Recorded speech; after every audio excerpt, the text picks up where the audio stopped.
22대 국회 첫 해였던 지난해 정말 이제 많은 일들이 있었는데요. 뭐 특별히 좀 기억에 남거나 아니면 기억에 남는 의정 활동이 있다면 뭐가 있을까요? 이 질문을 제가 11월에 받았으면 다른 얘기를 했을 텐데 지금 해가 바뀌고 생각해 보면 12월에 있었던 그 비상계엄 당일 그 직후에 그 해제 의결을 했던 그 본회의 장면이 아마 상당 기간 오래 각인돼 있을 것 같고요. 그거 말고는 그 직전에 그 국정감사 기간 동안에 그 명태균 게이트에 천착하는 과정에서 그 윤석열 대통령의 육성이 전 국민에게 공개됐잖아요. 그거 처음 찾아낸 사람이 저거든요. 그거 제보자로부터 음성 받아서 확인하고 추출해내고 그거를 이제 언론에 보도할 수 있는 상태로 만들어서 브리핑했던 그날 언론이 어떤 반응일까? 또 당사자인 대통령실과 또 당사자라고 할 수 있는 여당의 반응은 무엇일까 굉장히 궁금했었는데 그때 바로 본인의 육성은 맞다는 취지의 대통령실 반응이 나와서 안도했던 기억도 있고 그때 만약에 이거 딥페이크야 그랬으면 어떡하나 뭐 이런 고민이 있었거든요. 아무튼 그 명태균 게이트의 그 뭐 윤석열 대통령 녹취뿐만 아니라 다른 녹취 일련의 그 여러 녹취들을 찾아내고 의미를 부여해서 국민께 보고 드린 일, 나름대로 뭐 뿌듯함도 있고 그렇습니다. 이제 뭐 혼란 정국이 상당히 길어지다 보니까 지역 현안은 상대적으로 조금 묻히는 경향이 네. 있는데요. 지역구에서도 사실 굉장히 현안들이 많이 있습니다. 네. 경인선 지하화랄지 아니면 뭐 캠프마켓처럼 풀어야 할 현안들이 굉장히 많이 있는데 올해 좀 어떤 현안을 집중적으로 챙길 예정이신지요? 캠프마켓 또 말씀하신 경인선 지하화 그리고 최근에 예타 통과한 그 경인 고속도로 지하화 이런 것들이 부평의 미래에 맞닿아 있는 근데 이미 시작된 계획이 시작된 미래라고 할 수 있는 아주 매우 중요한 일이라고 인식하고 있어요. 특히나 캠프마켓은 부평갑 도심 한가운데 자리하고 있는 매우 넓은 땅이고 기회의 땅이고 그러나 갈등의 땅이었고 이것을 어떻게 우리의 땅으로 전환시키느냐 이게 이제 커다란 과제인데 저는 뭐 지난해에도 캠프마켓을 시민들이 원하는 공간으로 만들기 위해서 나름대로는 노력했는데 올해 조금 더 본격화해야 된다고 생각해요. 그리고 경인선 지하화 같은 경우는 많은 분들이 그렇더라고요. 정말 할 수 있는 거야? 근데 법이 이미 나와 있어요. 그리고 정부에서 계획을 세우고 있습니다. 이미 인천시가 경기도와 함께 경인선의 인천 경기 구간을 우선적으로 지하화해달라고 요청해 놓은 상황이에요. 서울시는 서울시대로 요청을 해서 이른바 이제 경쟁도 시작이 돼 있고 그리고 올해 안에 종합계획이 나올 것으로 기대하고 있습니다. 그래서 이 종합계획이 마련될 때 우리 부평을 포함한 경인선 인천 구간이 포함될 수 있도록 최선을 다해야겠다. 그걸 딴에 획득해내야 된다. 이런 점을 중요한 지역의 이제 과제로 인식하고 의정 활동을 할 예정입니다. 지역 이야기를 조금 더 해보면 네. 얼마 전에 이제 7호선 급행 도입 관련 간담회도 진행을 했는데 어떻게 좀 성과가 있었습니까? 총선 때 공약했던 내용이에요. 그때 이렇게 지나가는 과정에서 만났던 한 유권자께서 그거 가능성 있냐? 이게 빌공짜 공약일 수 있지 않냐? 이렇게 문제 제기를 하셨어요. 그분은 운행 중인 지하선로에서 급행을 운행할 수 있는 새로운 선로를 만드는 게 가능하냐라는 문제 제기셨습니다. 근데 이제 공약에 대한 설명이 불충분해서 그런 오해를 하셨는데 저는 이제 공약할 그 당시부터 공사를 염두에 둔 건 아니었어요. 그러니까 신호 체계의 변경 그리고 운영 체계의 변화 이걸 통해서 지금 운행되고 있는 이 열차의 운행 시간을 단축시킬 수 있겠다. 이게 해외 사례도 있거든요. 그리고 국내에서도 연구됐던 적이 있었던 겁니다. 그래서 운행 중인 지하 노선도 운행 체계 변경을 통해서 시간을 단축할 수 있다. 그게 제가 공약한 7호선 급행 도입입니다. 지금 전문가 그룹이 있고요. 공기관에 속해 있는 전문가 그룹이 있고 그다음에 서울교통공사가 가장 중요한 이제 협의 대상인데 서울교통공사도 이런 방식을 고민했던 적이 있습니다. 그걸 다시 소환해서 다시 이제 발전시켜야 되잖아요. 또 현실화해야 되는 과제가 있어서 최근에 긴급 간담회를 개최했습니다. 공사분도 초대하고 전문가들도 초대해서 가능하다는 것은 확인했어요. 문제는 이제 정책 결단이 남은 겁니다. 그 정책 결단을 위해서 가장 중요한 것은 여론이라고 봐요. 여론이 일어나면 공사도 정부도 설득할 수 있다고 저는 생각합니다. 그래서 일단 방식을 조금 더 구체화해서 이게 뭐 쉽게 설명을 드리면 서는 정거장, 안 서는 정거장을 두는 거예요. 그래서 스킵, 그러니까 건너뛰거나 정차, 스톱, 그래서 스킵, 스톱 방식이라고 불리는 그런 운행 체계가 존재합니다. 그걸 적용할 때는 수만 가지의 조합이 이루어질 수 있어요. 운행 단축 목표가, 시간 단축 목표가 5분이냐, 10분이냐, 20분이냐 등등에 따라서 다양한 조합이 가능합니다.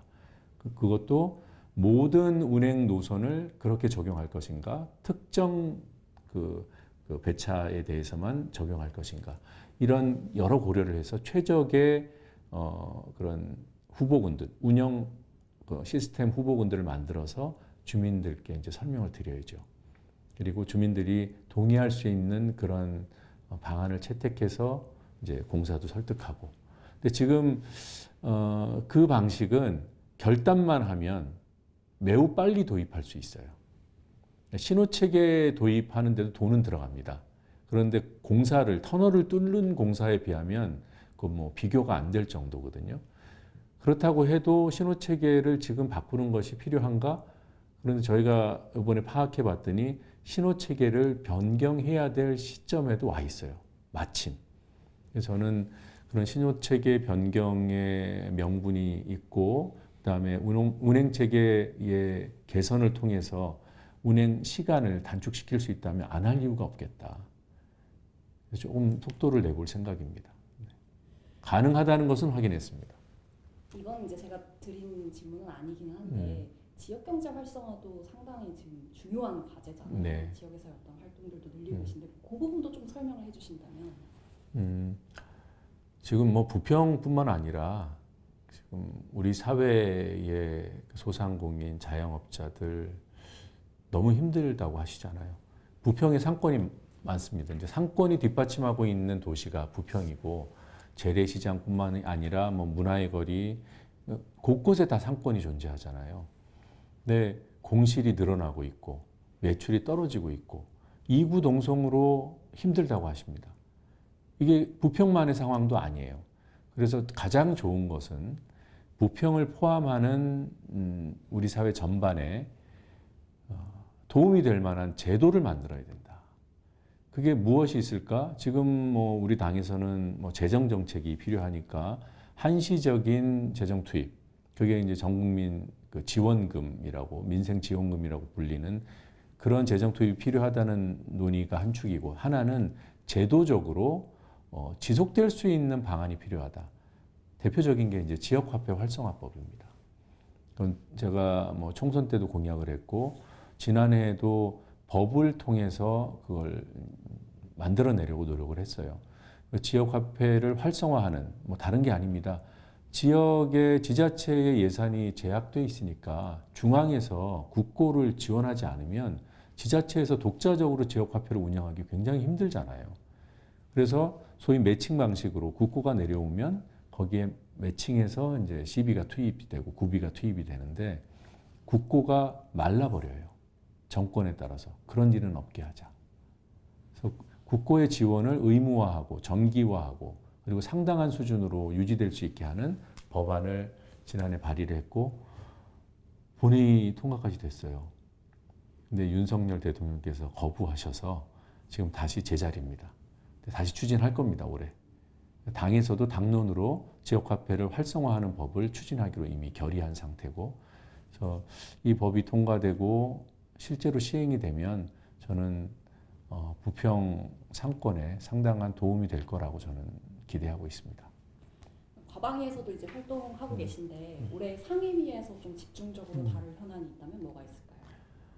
과방위 상임위만 말씀드려야 되나요? 뭐 전체적으로 말씀해 예, 주시죠. 이제 법이라는 게 상임위를 우선 통과해야 이제 본회의 통과해서 법이 되는데, 제가 관심을 두고 있는 그 상임위 별로 그 법을 말씀을 드리면, 과방위는 우리 지역뿐만이 아니라 전국에 있는 그 지역 언론사를 지원할 수 있는 법을 지금 구상하고 있고요. 그래서 미디어 바우처 제도가 논의된 바가 있는데 사실 이렇게 실행 사례가 많지는 않습니다. 근데 미디어 바우처를 가지고 언론의 어떤 긍정적인 어떤 뭐라고 할까요? 그 진흥책이잖아요. 좋은 기사 쓰면은 바우처를 지급한다. 근데 대상이 너무 광범위해서 취지가 좋아도 안 될 가능성이 있다. 그래서 저는 지역 언론에 특화한 미디어 바우처 제도의 도입을 고민하고 있습니다. 지금 그 연구를 지금 진행하고 있는 상황이고요. 과방위에서는 그 법안, 그리고 행안위에서는 조금 전에 말씀드렸던 지역화폐법, 그리고 우리 맹성규 의원께서 국토위원장을 하고 계신 상임위, 그 국토위에서는 7호선 급행과 관련된 지원책이 나올 수 있고, 또 지금 부평에 노후된 아파트들이 얼마나 많습니까? 그래서 이 그 노후된 아파트들을 그 노후도시 특별법에 그 적용을 받을 수 있도록 하는 것도 상임위를 통해서 실현해낼 수 있는 것 아닌가, 그런 고민들을 하고 있습니다. 마지막으로 이제 혼란 전국 속에서 올해 의정활동 어디에 좀 초점을 둘 계획이신지. 혼란 수습은 지금 매우 많은 분들이 힘들어 하시잖아요. 그럼에도 불구하고 수습될 겁니다. 거기에 대한 강한 믿음을 갖는 이유는 우리 국민의 민주주의에 대한 어떤 열망, 그리고 시민의식의 성숙도, 그리고 지난 비상개혁 당일에 보여주셨던 그런 용기, 이런 것들을 종합해 보면 이런 내란이라는 퇴행적인 일이 용인될 수가 없는 사회예요. 대한민국 사회는. 그래서 이 내란은 반드시 수습이 된다. 그러면 2025년의 과제는 그 이후여야 한다고 봅니다. 다시는 이런 일이 일어나지 않도록 정치, 그다음에 법, 시스템을 점검하는 일 중요할 것 같고요. 그거 이외에 제가 중요하다고 생각하는 변혁 또는 뭐 혁신, 개혁, 이런 표현이 합당한 부분들은 제가 이제 과방위에 속해 있고 언론인 출신이어서 그런지 모르겠는데, 언론과 관련된 것, 우리 사회의 언론과 관련된 시스템이, 방송과 관련된 시스템이 방심위가 있고 방통위가 있는데 이 시대에 맞는가, 여기에 대한 근본적인 고민과 시스템 개선이 필요하겠다라는 문제의식을 갖고 있고요. 그 다음에 정권이 바뀔 때마다 방송에, 공영방송에 개입해서 사장 바꿔치우고 뭐 이사 날리고 몇 년 지나면은 사장이 소송에서 이기는데 그때는 이미 시간이 지나가 버리고, 이런 일들이 반복되고 있잖아요. 그러지 않도록 민주당이 집권을 하던 다른 정당이 집권을 하던, 공영방송은 국영방송이 아닌데 시민을 위한 방송을 하면 되잖아요. 그럴 수 있는 그런 뭐 그게 지배구조든, 뭐 구체적으로는 사장 선출 방식이든 이사회 구성 방식이든, 이런 것들을 법으로 누구도 건드릴 수 없게 규정해서 시스템화하는 것, 이게 과제라고 보고, 하나 더 말씀을 드리면 AI와 관련된 입법 노력이 매우 절실한 시점 아닌가. 딥시크 쓰시나요? 저는 어제 깔아봤는데 신통하긴 하더라고요. 부럽기도 하고, 뭐 빨랐다 할 수는 없지만 그나마 대한민국이 세계에서 두 번째로 AI 기본법을 통과시켰다라는 건 참 다행스러운 일인 것 같아요. 오늘도 AI와 관련된 긴급 간담회에 참석을 했는데, 참석한 의원들이 한 10여 명 있었거든요. 토론회 형식의 간담회가 2시간 45분 진행됐어요. 이석하신 의원이 없습니다. 보통은 이제 인사말하고 사진 찍고 가는 일이 많아요. 다른 일들도 많으니까. 근데 저도 오늘 거기서 한 30분 발제 정도 듣고 나오나 했는데 못 일어나겠어요. 계속 궁금하고 그러니까 관심을 갖게 되고 중요하다는 걸 알기 때문에 이 AI와 관련된 그 기술적인 부분, 산업적인 부분에 그 법적, 제도적 그 지원 보완책이 뭐가 있는가? 이 고민을 개인 노동면만 하는 게 아니라 또 개별 정당 민주당만 하는 게 아니라 정치권 전반이 같이 해야 된다. 그리고 행정부하고 계속 소통하면서 정말 필요한 제도를 만들어야 된다. 오늘 과기부에서도 참석을 했는데 참석하신 전문가들이 정책 제안을 많은 걸 하셨어요. AI와 관련된 연구 개발 인력들이 이 현장을 이탈하지 않도록, 대한민국을 이탈하지 않도록 하는 방법은 무엇인가? 이미 이탈해 있는 분들을 불러들이는, 다시 오시게 하는 방법은 무엇인가? 그리고 지금 우리 정부가 하려는, 예산을 투입하려고 하고 있는 그 대상은 목적이 분명한가? 그 목적이 유효한가? 지금 뭐 미국 따라가기 아닌가? 근데 중국이 뭐 자기네들 주장으로는 상대적 저비용으로 지금 챗GPT에 버금가는 버전을 내놨다고 하고 있잖아요. 그런 평가도 나오고 있고, 이런 상황에서 우리는 그러면 제3의 챗GPT를 만들어내는 쪽에 투자를 해야 되나? 아니면은 뭐 오늘 저도 여러 가지 생소한 단어들을 들었는데, 뭐 AI는 에이전트다, 뭐 온 디바이스 AI에 집중해야 한다, 뭐 생성형 AI가 아니라 지능형 AI를 해야 된다. 이거 일단 용어 이해하는 것도 힘든 상황이잖아요. 우리 사회가.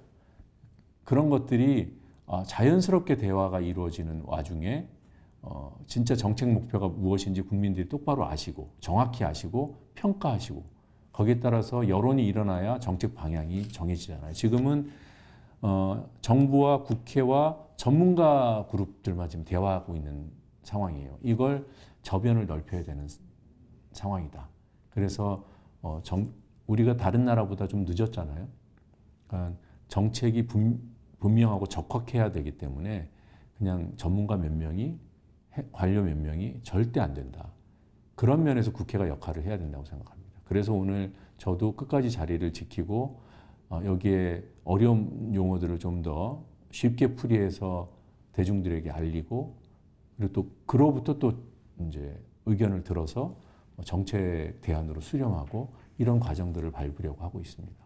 지옥구민한테도 짧게 딱 한 문장 정도로만. AI와 관련해서? 아니요. 그냥, 이런 요구를 받으면 참 힘든데, 제가 잊지 말아야겠다고 생각하는 뭐 소위 말하는 초심이 있어요.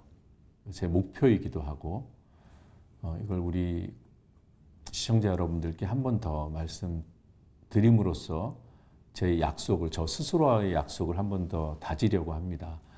저는 유능한 국회의원 되고 싶고요. 그리고 성실하고 싶고요. 그리고 그럼에도 불구하고 겸손하고 싶어요. 그래서 저는 노중면은 유능하고 성실한데 겸손하다, 이런 평가를 받고 싶습니다. 이 평가를 받는다는 거는 여러 일들을 잘 했을 거라는 그런 전제가 깔리는 거여서 저는 이 평가받는 것을 목표로 지금 의정 활동을 하려고 하고 있습니다. 지켜봐 주시기 바랍니다. 감사합니다.